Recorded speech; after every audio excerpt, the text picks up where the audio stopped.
आज फरफुरी नगर में अजीब सी खामोशी छाई हुई थी। मोटू हमेशा की तरह समोसे खाकर सो चुका था। डॉ झटका अपने लैब में किसी नए प्रयोग में व्यस्त थे और घसीटाराम 20 साल का तजुर्बा बुदबुदाते हुए गली के नुक्कड़ पर बैठा था।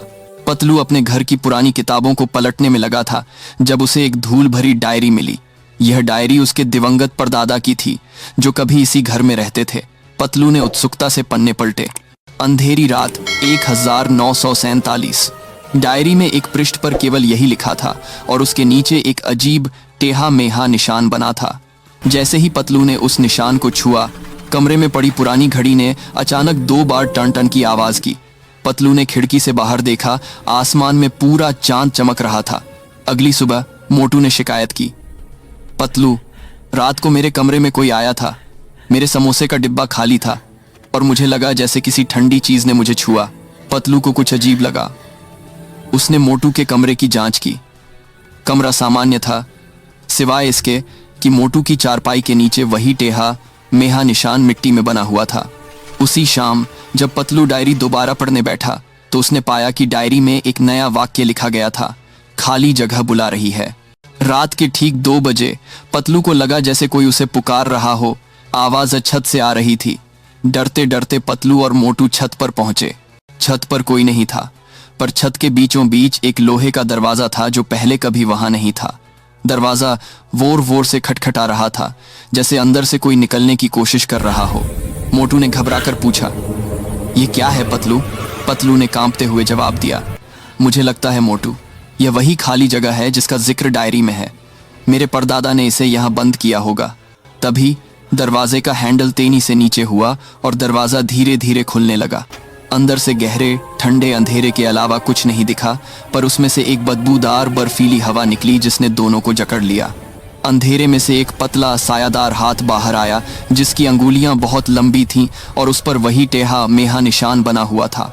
हाथ पतलू की ओर बढ़ा।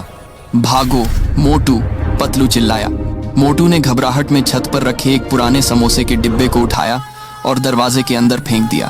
जैसे ही समोसे का डिब्बा अंदर गया, अंदर से एक भयानक भूखी गुर्राहट की आवाज आई। सायादार हाथ अंदर खिंच गया और लोहे का दरवाजा धड़ाम से बंद हो गया। दोनों हांफते हुए नीचे भागे। अगले दिन छत पर कोई दरवाजा नहीं था, बस वहां थोड़ी जली हुई मिट्टी थी। डायरी भी गायब थी। मोटू ने चैन की सांस ली। बच गए पतलू। उस चीज को शायद समोसे पसंद नहीं आए।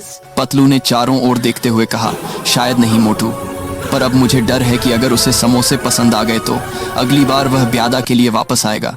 और उस दिन के बाद जब भी रात को 2 बजते, मोटू और पतलू दोनों ही बिल्कुल चुपचाप अपनी आंखें बंद करके लेटे रहते, यह सोचते हुए कि कहीं उनके दरवाजे पर फिर से खटखटाने की आवाज ना आ जाए। कई हफ्ते गुजर गए, पर फरफुरी नगर में रात के 2 बजे वाली दहशत बनी रही।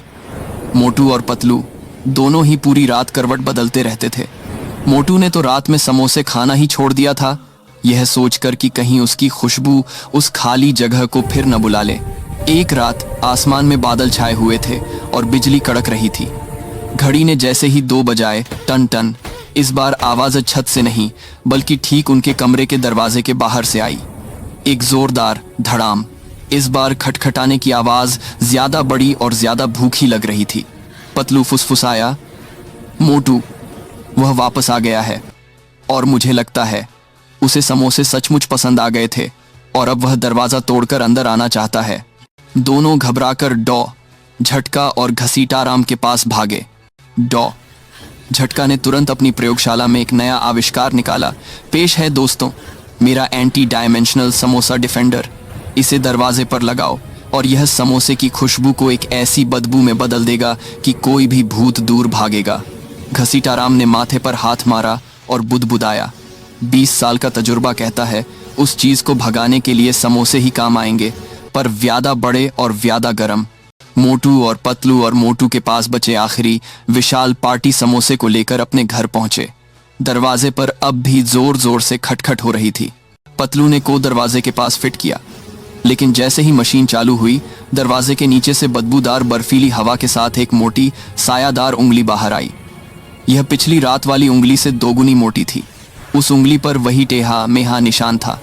वह उंगली को छूते ही गुर्राहट के साथ उसे दरवाजे के अंदर खींच ले गई। मोटू चिल्लाया, पतलू, मशीन बेकार हो गई, अब क्या करें? पतलू को घसीटाराम का तजुर्बा याद आया। मोटू, समोसा जल्दी! मोटू ने तुरंत पार्टी साइजेस समोसे को दरवाजे की दरार में धकेल दिया। समोसा अंदर जाते ही अंदर से फिर वही भयानक गुर्राहट आई, लेकिन इस बार उसमें एक संतुष्टि और लालच की आवाज थी। सायादार हाथ पूरी तरह से अंदर खिंच गया और दरवाजा धीरे से बंद हो गया। पतलू ने उदास होकर कहा, मोटू, हम हमेशा के लिए उस चीज को समोसे खिलाकर नहीं रोक सकते। अब हमें उस डायरी और मेरे परदादा के रहस्य को सुलझाना होगा। तभी डॉ झटका और घसीटाराम भागते हुए आए। डॉ झटका, मेरा कहाँ गया? वह 1 अरब रुपये का था। घसीटाराम, अरे बाप रे, 20 साल का तजुर्बा कहता है फरफुरी नगर पर बहुत बड़ा खतरा मंडरा रहा है। मोटू और पतलू ने एक दूसरे को देखा। वे जानते थे कि खाली जगह का रहस्य गहरा होता जा रहा है और अब उन्हें डॉ झटका और घसीटाराम की मदद से ही इसका सामना करना पड़ेगा। इस कहानी का अगला भाग जानने के लिए बने रहें। इस कहानी को लाइक करें, शेयर करें